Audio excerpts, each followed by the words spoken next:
नमस्कार, मैं हूं अखिलेश पांडे और आप देख रहे हैं सी न्यूज़ भारत। वक्त हो चुका है न्यूज़ बुलेटिन का। खबरों के इस बुलेटिन में हम आपको बताएंगे कि कैसे बरगद के पेड़ से भारी डाल गिरने से बिजली व्यवस्था हुई ठप।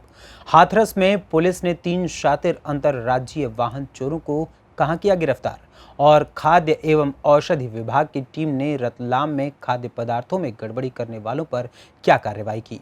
ऐसी तमाम खबरों पर आई विस्तार से करते हैं चर्चा। हरदोई में दैवीय आपदा के चलते बरगद की भारी डाल गिरी, एक मकान की दीवार हुई ध्वस्त, बाल बचे लोग। सांडी कस्बे के मोहल्ला नौशहरा में हुआ हादसा। रात्रि 10 बजे के करीब दैवीय आपदा के चलते बरगद की भारी डाल गिरी। भारी डाल गिरने से बड़ा हादसा होते होते टला। एक मकान की दीवार, 2 विद्युत पोल ध्वस्त हो गए हैं। हरदोई से सी न्यूज़ संवाददाता आकाश गुप्ता की रिपोर्ट। पुलिस अधीक्षक हाथरस देवेश कुमार पांडे के आदेश अनुसार चलाए जा रहे संदिग्ध व्यक्ति व वाहन चेकिंग अभियान के क्रम में थाना सिकंदराव पुलिस द्वारा 3 शातिर अंतर्राज्यीय वाहन चोरों को गिरफ्तार किया गया है, जिसके कब्जे से चोरी की 6 मोटरसाइकिल व स्कूटी, 3 अवैध तमंचा व 6 जिंदा कारतूस, 315 बोर बरामद किया गया है। 8/2022 को पुलिस अधीक्षक हाथरस महोदय के आदेशानुसार संदिग्ध वाहन चेकिंग अभियान के क्रम में थाना सिकंदराव पुलिस द्वारा कार्रवाई करते हुए वाहन चोरी की घटना कारित करने वाले 3 अंतर्राज्यीय वाहन चोरों को गिरफ्तार किया गया है, जिनके कब्जे से 6 मोटरसाइकिल व स्कूटी, 3 अवैध तमंचा, 315 बोर व 6 कारतूस बरामद हुए हैं। तीनों अभियुक्तों के विरुद्ध थाना सिकंदराव पर अभियोग पंजीकृत कर आवश्यक वैधानिक कार्रवाई की जा रही है। हाथरस से सी न्यूज़ संवाददाता आनंद सिसोदिया की रिपोर्ट। अकलेरा क्षेत्र के राजकीय उच्च माध्यमिक विद्यालय गुलखेड़ी में ग्रामीण ओलंपिक खेलों का उद्घाटन कार्यक्रम के मुख्य अतिथि व पूर्व विधायक कैलाश मीणा के द्वारा किया गया। अध्यक्षता उपखंड अधिकारी ओम प्रकाश चंदेलिया के द्वारा की गई, तो वहीं कार्यक्रम के विशिष्ट अतिथि सीबीओ रामलाल मीणा व पंचायत समिति विकास अधिकारी कैलाश मीणा रहे। कार्यक्रम के संयोजक सरपंच दौलत राम मीणा रहे। इस मौके पर पीओ कुलदीप सिंह यादव और सरपंच दौलत राम मीणा के द्वारा अतिथियों का साफा व माला पहनाकर स्वागत किया गया। शारीरिक शिक्षक कविता मेघवाल और विकास वैष्णव द्वारा ग्रामीण ओलंपिक खेलों के बारे में पूर्ण जानकारी दी गई। कार्यक्रम के अंत में मुख्य अतिथि व पूर्व विधायक कैलाश मीणा द्वारा विद्यालय में 2 कमरों के निर्माण के लिए 10 लाख रुपए की घोषणा की गई है। राजस्थान से सी न्यूज़ संवाददाता भगवान सिंह राजावत की रिपोर्ट। खबर मध्य प्रदेश के रतलाम से है, जहां रतलाम में खाद्य एवं आपूर्ति विभाग ने केमिकल द्वारा कलर किए गए हरे चने और मटर नष्ट कर बड़ी कार्यवाही की है। विभाग की टीम ने ताजे हरे चने और मटर बेचने के नाम पर केमिकल युक्त खाद्य सामग्री बेच रहे व्यक्ति पर कार्यवाही करते हुए 8,000 रुपये मूल्य के 50 किलो हरे चने और मटर नष्ट करवाए हैं। केमिकल युक्त हरे चने और मटर के सैंपल भी लिए गए हैं। खाद्य अधिकारी एवं औषधि अधिकारी कमलेश जमरा ने बताया कि रतलाम में बीते कुछ दिनों से केमिकल से प्रोसेस कर हरे चने और मटर बेचने की शिकायत मिल रही थी, जहां बाजार क्षेत्र में नागदा निवासी आरोपी दिलीप माली सूखे चने और मटर को केमिकल से प्रोसेस कर हरा बनाकर बेचता हुआ पाया गया है। सर, आज एक कार्रवाई की गई है हरा मटर और चने को लेकर, ये क्या है पूरी कार्रवाई? ये सूचना मिली थी न्यूज के माध्यम से कि हरा मटर और हरे चने में कलर मिलाया जाता है और कोई बाहर से व्यक्ति आता है और यहाँ लाकर बेचता है। तो इस संबंध में कल भी मेरे द्वारा 3-4 घंटे रेकी की गई थी, लेकिन कल इनके द्वारा नहीं लाया गया था। आज फिर से मैं सूचना मिली थी कि 8:30 बजे मेमो में आते हैं और निम चौक में तोपखाना में ठेला लगा के बेचते हैं। तो आज मेरे द्वारा रेकी की गई थी और उनके अनुसार ठेले पे इनके द्वारा चने लाए गए थे और मटर लाए गए थे। तो मौके पे जाके मेरे सैंपल लिए गए हैं और उसमें चूँकि इनके द्वारा कबूल किया गया कि इसमें खाने का कलर मिलाया गया है, लेकिन मेरे द्वारा सैंपल लिए गए कि उसमें खाने कलर है या अखाद्य कलर है। जांच के लिए प्रयोगशाला भेजे जाएंगे और वहाँ से रिपोर्ट आने के बाद आगे की नियमानुसार कार्रवाई की जाएगी। चूँकि इनके द्वारा बताया गया कि इसमें कलर मिलाया गया, तो ये प्राकृतिक चीज़ में कोई सा भी कलर मिलाने का अलाउ नहीं है। इस कारण से इन्होंने खुद ने ही कबूल किया कि इसमें खाने कलर मिलाया गया है। तो जो क्योंकि प्राकृतिक चीज़ में अलाउ नहीं है, तो इसके फिर इनके ट्रेचिंग ग्राउंड बाजना बस स्टैंड पे ले जाकर हरे चना और हरे मटर को खुद के द्वारा नष्ट किया गया है।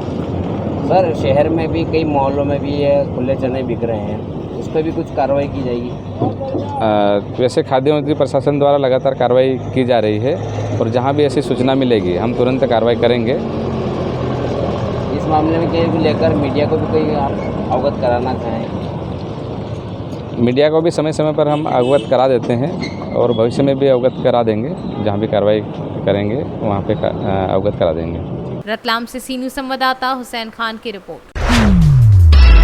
आदिवासी बाहुल्य उमरिया जिले को राष्ट्रीय विधिक सेवा प्राधिकरण के द्वारा बड़ी सौगात देते हुए जिले के गरीब, निर्धन एवं जनजातीय समुदाय को निःशुल्क कानूनी सहायता उपलब्ध कराने के उद्देश्य से लीगल एंड डिफेंस काउंसलिंग गठित करने के निर्देश दिए गए हैं। राष्ट्रीय विधिक सेवा प्राधिकरण के द्वारा एमपी के 19 जिलों में प्राथमिक रूप से ज्यादा आवश्यकता वाले जिलों में पायलट प्रोजेक्ट के तहत कुल 19 जिलों को लिया गया है, जिसमें जनजातीय बाहुल्य उमरिया जिला भी शामिल है। जिला विधिक सेवा प्राधिकरण के अध्यक्ष एवं जिला एवं सत्र न्यायाधीश सनत कुमार उपाध्याय ने बताया है, पूर्व में लीगल एड के माध्यम से गरीब एवं निर्धन वर्ग के लोगों को स्वतंत्र अधिवक्ता के माध्यम से कानूनी सहायता दी जाती है, लेकिन अधिवक्ता के द्वारा अभियुक्त की सही पैरवी नहीं करने से बहुत से मामलों में अभियुक्त दोषी सिद्ध हो जाता है। जिला एवं सत्र न्यायाधीश ने बताया कि विधिक सेवा में गुणात्मक विकास के उद्देश्य से legal and defence counselling system योजना लागू की गई है। पूरे मध्य प्रदेश में 19 जिलों को legal aid defence council system के क्रियान्वयन के लिए चयनित किया गया है, जिसमें उमरिया जिला को भी चयनित किया गया है। लीगल एड डिफेंस सिस्टम एक नई प्रकार की स्कीम नालसा द्वारा निर्धारित की गई है, जिसके अनुसार जो विधिक सेवा जो जिन अभियुक्त गण को विधिक सेवा प्रदान की जाती है उनको एक गुणात्मक रक्षा करने का एक अवसर प्राप्त होगा। तो हमारा अनुरोध सभी से यही था कि ये जो नया सिस्टम है इसको सफल बनाने के लिए भरपूर प्रयास करें। और यह प्रायः देखने में आया है कि अधिवक्तागण को फुल फ्लेज टाइम नहीं मिलने के कारण वे अभियुक्तगण की ओर से सही ढंग से पैरवी नहीं कर पाते हैं, और जो प्रतिनिधित्व अभियुक्तगण की ओर से किया जाना चाहिए उसकी कमी के कारण बहुधा ऐसे प्रकरणों में भी दोष सिद्धि हो जाती है, जिनमें अगर पूरी दक्षता के साथ यदि प्रतिरक्षा की जाती तो संभवतः उसमें उनको कुछ रिलीफ मिल जाता। इस दृष्टि को विचार में लेते हुए नालसा द्वारा ये स्कीम तैयार की गई है, जिसके अंतर्गत जिला उमरिया में एक chief legal aid defence council, 2 deputy chief legal aid defence council और 2 assistant legal aid defence council की पदस्थापना की जानी है, जो कि कॉन्टेक्चुअल बेसिस में रहेगी, संविदा बेसिस में रहेगी। उमरिया से सी न्यूज़ संवाददाता केजी पांडे की रिपोर्ट। आजमगढ़ जिले के मुबारक पुलिस टीम ने गांजा व नकदी व बाइक के साथ 4 अभियुक्तों को गिरफ्तार कर लिया है। बता दें कि इनके पास से 10 किलो गांजा, 74,900 रुपये नकद और 2 बाइक बरामद हुई है। आजमगढ़ पुलिस ने एक ऐसा खुलासा किया है जिसमें एक युवती के साथ एक युवती की बाइक पे चलने का मामला आया है। ऐसे 2 जोड़े पकड़ाए हैं। क्या मामला है सर? इसमें ये दरियाबाद के पास सुबह पुलिस सारी पार्टी चेकिंग में लगी हुई थी, तो 2 मोटरसाइकिलों पे कपल्स के रूप में 2 जोड़े जा रहे थे। इनको रोका गया तो इनके बैग में से नारकोटिक्स बरामद हुआ और साथ में करीब 75,000 रुपये बरामद हुए हैं। जानकारी करने पर यह पता लगा है कि ये लोग इस एरिया में घूमते थे और लोगों को इस तरह भ्रमित करते थे पर कि अपने आप को दिखाते थे कि ये लोग भ्रमण पर आए हैं और पर्यटक के रूप में वहाँ पर आए हैं। तो इससे पुलिस पार्टी भी जनरली नए उम्र के लड़के इनको रोकती थी, और क्योंकि महिलाएं होने के कारण कभी कभी ये लोग चेकिंग से बच जाते थे, तो उन्होंने ये टेक्निक अपनाने की कोशिश करी कि साथ में महिलाओं को ले लें, जो कि पुलिस को गुमराह किया जा सके। पुलिस ने बहुत अच्छा काम किया, दोनों जोड़ों को पकड़ा है यहाँ पे, और उनके पिट्ठू के बैग से भारी मात्रा में नारकोटिक्स बरामद हुए और 75,000 रुपये जो बिक्री के द्वारा नारकोटिक्स के इन्होंने कमाए थे वो बरामद हुए हैं।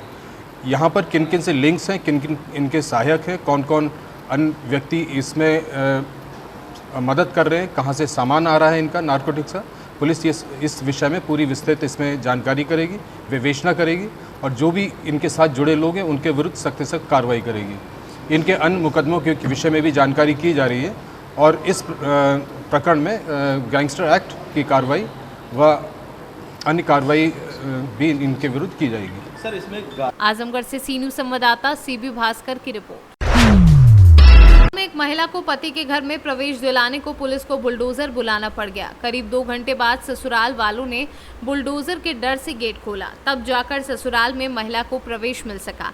बुलडोजर लेकर महिला को पति के घर कराया प्रवेश। दहेज के लिए ससुराल वालों ने घर से निकाला था। पुलिस के सामने 2 घंटे तक नहीं खोला गेट। 15 घंटे पहले बिजनौर में एक महिला को पति के घर में प्रवेश दिलाने को पुलिस को बुलडोजर बुलाना पड़ गया। करीब 2 घंटे बाद ससुराल वालों ने बुलडोजर के डर से गेट खोला। तो ये एक महिला है जिसको हाई कोर्ट के आदेश पे जो है पुलिस सुरक्षा में उसके ससुराल में छोड़ा गया है। क्या है पूरी घटना? थाना हल्दौर के ग्राम हरिनगर में एक विवाहिता महिला का अपना ससुराली जनों से विवाद चल रहा था। उसी विवाद में महिला ने ससुराली जनों द्वारा उत्पीड़न किए जाने का अभियोग पंजीकृत कराया थाना हल्दौर पर। उसमें कार्रवाई की गई। ससुराली जनों ने उस महिला को घर से निकाल दिया था, जिसके विरुद्ध वह महिला माननीय उच्च न्यायालय प्रयागराज गई। माननीय उच्च न्यायालय के आदेश के अनुपालन में पर्याप्त पुलिस बल लगाकर उस महिला को ससुराल के घर में प्रवेश दिलाया गया। अब सभी लोग शांति से रह रहे हैं और स्थिति सामान्य है। क्या जेसीबी का इस्तेमाल किया गया था उसमें? विगत में भी प्रयास हुआ था उसको ससुराल वाले घर में अंदर कराने का, लेकिन उसका ससुराली जन जो थे वो विरोध कर रहे थे। लेकिन माननीय उच्च न्यायालय के आदेश के अनुपालन में उसको प्रवेश कराना ही था, इसीलिए वहाँ पर पुलिस बल लगाया गया था। बिजनौर से सी न्यूज़ संवाददाता सलीम हाशमी के साथ अजमल अंसारी की रिपोर्ट। गाजीपुर से बड़ी खबर। गाजीपुर गंगा नदी का रौद्र रूप देखते हुए पुलिस कप्तान रोहन प्रमोद बोत्रे ने आज गहमर व रेवतीपुर के विभिन्न बाढ़ प्रभावित गांवों का नाव से दौरा किया। वहीं एसपी ने गांव के लोगों से बात कर उनकी समस्याओं को सुना और उनके खाने पीने की सामग्री और रहने के लिए सुरक्षित स्थान तथा जानवरों के लिए चारे की व्यवस्था के लिए संबंधित अधिकारियों को निर्देशित किया तथा बाढ़ ड्यूटी में लगाए गए अधिकारियों व कर्मचारियों को क्षेत्र में भ्रमणशील रहकर क्षेत्र में कोई अप्रिय घटना न हो, इसके लिए निर्देशित किया गया। वहीं बाढ़ प्रभावित क्षेत्र के उपजिलाधिकारी व तहसीलदार लगातार क्षेत्र में भ्रमण कर रहे हैं। ज़्यादा से अधिक गाँव जो है प्रभावित हुए हैं, वैसे में आप दौरा करके आए, क्या देखे? देखिए, हम लोग अभी मौजूद है रेवतीपुर थाना क्षेत्र के परिसर में। 4-5 गांव है यहाँ पे जो कि अभी प्रभावित यहाँ पे हुए हैं, परंतु एसडीएम साहब वगैरह भी टीम यहाँ पे मौजूद है। सभी आवश्यक चीज़ों का वितरण किया जा रहा है। अपील की जा रही है लोगों से कि अगर वो जो हमारे कैंप्स लगे हुए हैं वहाँ पे अगर शिफ्ट होना चाहते हैं तो वहाँ पे शिफ्ट हो सकते हैं। उनको पूरी तरीके से मदद जो है वो उसमें सहयोग जो है वो किया जा रहा है। गाजीपुर से सी न्यूज़ संवाददाता रामू चौरसिया की रिपोर्ट। झांसी के राजगढ़ स्थित 33वीं वाहिनी पीएसी में चल रही फुटबॉल प्रतियोगिता का 27 अगस्त को समापन हुआ। मुख्य अतिथि सेना नायक केपी यादव की अध्यक्षता में होने वाली 26वीं अंतरवाहिनी पीएसी पूर्वी जोन फुटबॉल प्रतियोगिता वर्ष 2022 के दोनों दिनों में कुल 9 मैच खेले गए, जिसमें फाइनल मैच 48वीं वाहिनी पीएसी सोनभद्र और 34वीं वाहिनी पीएसी वाराणसी के मध्य खेला गया, जिसमें सोनभद्र ने 1-0 से फुटबॉल प्रतियोगिता की ट्रॉफी अपने नाम की। प्रतियोगिता के समापन अवसर पर आयोजन सचिव कर्ण सिंह यादव, सैन्य सहायक एवं अन्य को प्रतियोगिता सकुशल व निष्पक्ष ढंग से संपन्न कराने पर प्रशंसा करते हुए बधाई दी। प्रतियोगिता में प्रतिभाग की सभी टीमों व प्रतियोगिता को संपन्न कराने में लगे अधिकारी व कर्मचारियों को 5 दिवस रिवॉर्ड लीव देने की घोषणा की। ये 26वीं इंटर बटालियन पूर्वी जोन की प्रतियोगिता 27 से शुरू हुई थी, आज 29 तारीख को समाप्त हुई है, जिसमें पूर्वी जोन की 10 टीमों ने भाग लिया और 48 प्रथम रही है और 34 बटालियन बनारस द्वितीय स्थान प्राप्त किया है। सभी खिलाड़ियों ने अच्छे खेल की भावना का प्रदर्शन किया यहाँ पर। और आज इस अवसर पर मैं सबसे ज़्यादा मीडिया के लोगों को धन्यवाद देना चाहूँगा कि इसका प्रचार प्रसार, इसका जो आपने कवरेज दिया है, उससे हम पीएससी वालों का और हमारे खेल खिलाड़ियों का भी बड़ा उत्साहवर्धन हुआ है। इसके लिए आप लोग बधाई के पात्र हो। और बाकी सब हमारे जो साथी अधिकारी कर्मचारी लगे हुए हैं, इसको सफल आयोजन में मैं सभी के लिए उनको शुभकामना देता हूं तथा उनके उज्जवल भविष्य की कामना करता हूं। ब्यूरो रिपोर्ट, सी न्यूज़। मुरारी कुंज सरस्वती विद्या मंदिर सीनियर सेकेंडरी स्कूल में आज डॉक्टर चंद्रभान गुप्ता की पुण्य स्मृति में सीनियर कंप्यूटर लैंग्वेज लैब तथा रसायन विज्ञान जोक्स वाला का भव्य लोकार्पण रामजी लाल अखिल भारतीय संपर्क प्रमुख राष्ट्रीय स्वयंसेवक संघ तथा शिव कुमार राष्ट्रीय मंत्री विद्या भारती के करकमलों के द्वारा किया गया, जिससे विद्यालय के छात्र छात्राओं को आगामी समय में किसी भी समस्या का सामना नहीं करना पड़ेगा। बदलते युग में बेहतर शिक्षा ही छात्र छात्राओं को रोजगार के अवसर प्रदान करती है। इस उपलक्ष्य में स्कूल के छात्र छात्राओं ने मनमोहक प्रस्तुतियां पेश की, जिनको देखकर अभिभावक एवं अतिथिगण भावुक होते हुए नजर आए। वहीं ब्रज की विश्व प्रसिद्ध होली का प्रदर्शन भी स्कूल के बच्चों के द्वारा पेश किया गया, जिसको देखकर अतिथिगणों द्वारा बच्चों को भेंट स्वरूप पैसे भी दिए गए। प्रोग्राम की जानकारी देते हुए श्री कुमार राष्ट्रीय मंत्री विद्या भारती ने मीडिया की टीम को बताया कि वहीं मीडिया की टीम ने भारत की संस्कृति की बात ओम प्रकाश बंसल वरिष्ठ प्रवक्ता एवं लोकतंत्र रक्षा सेनानी प्रांत न्यास अध्यक्ष संस्कृत भारती से की, तो उन्होंने कहा कि अभिभावक ही संस्कृत भाषा के पतन का मुख्य कारण है। आज भी अभिभावक अपने बच्चों का प्रवेश सीबीएसई बोर्ड विद्यालयों में कराते हैं, जिसके कारण आज संस्कृत मात्र एक विषय बनकर रह गई है। जैसा कि सर यहाँ पे है ना कंप्यूटर एंड लैंग्वेज प्रयोगशाला और रसायन प्रयोगशाला का शुभारंभ किया गया है, क्या कहना चाहेंगे इसके बारे में और छात्रों को कितना लाभार्थ मिलेगा इससे? विद्या भारती ये प्रारंभ से ही संस्कार और गुणवत्ता शिक्षा इस दोनों को लेकर के 1952 से काम कर रही है।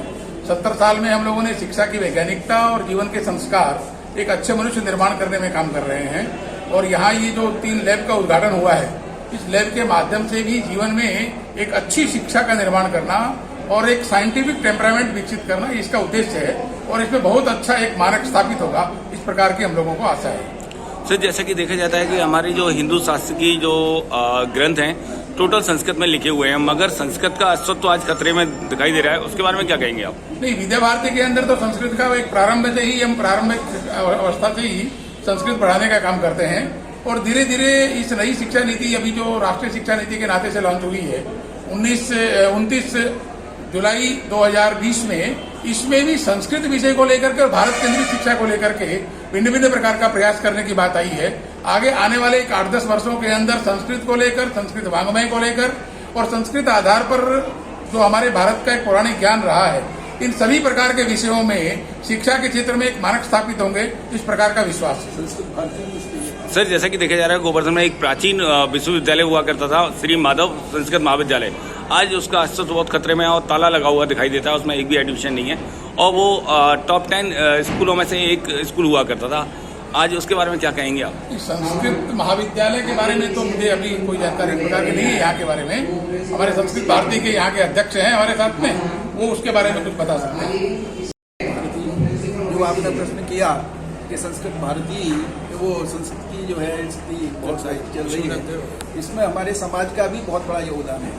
जब हमारा सोच पाश्चात्य उसका हो जाएगा तो कुछ चक्कर में हम अंग्रेजी के उसमें हमने संस्कृत को बहुत पीछे छोड़ रखा है। संस्कृत भारती जो राष्ट्रीय स्वयंसेवक संघ का ही अखिल भारतीय संगठन है, वो इस भाषा को बोलने के माध्यम से, प्रशिक्षण के माध्यम से, संवाद के माध्यम से सिखाने का बराबर प्रयास कर रहा है और इसमें हमें बहुत सफलता मिली है।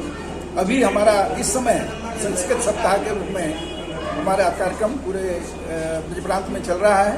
कल हमारे यहाँ संस्कृत कार्यक्रम की विद्युत गोष्ठी भी थी और समापन इसका हम 31 तारीख को अपने संघ कार्यालय मथुरा में करेंगे। हमें पूरा विश्वास है कि संघ ने जो संस्कृत भारती का शुरुआत की है वो समाज की संस्कृत की जो कमी है या उसमें जो हमें ऐसी चीज़ दिखाई पड़ रही है कि हमारी संस्कृति कम पिछड़ गई है, उसमें हम निश्चित रूप से सफल होंगे और उसके परिणाम भी देखने को मिल रहे हैं। भारत में ही नहीं तो विदेश में भी करीब 15-20-25 देशों में संस्कृत भारती का कार्य हमारा चल रहा है। मथुरा से सी न्यूज़ संवाददाता विष्णु शर्मा की रिपोर्ट। फिलहाल के लिए इस न्यूज़ बुलेटिन में इतना ही। देश दुनिया की तमाम खबरों के लिए देखते रहें सी न्यूज़ भारत। हर खबर आपके साथ, आपके हाथ।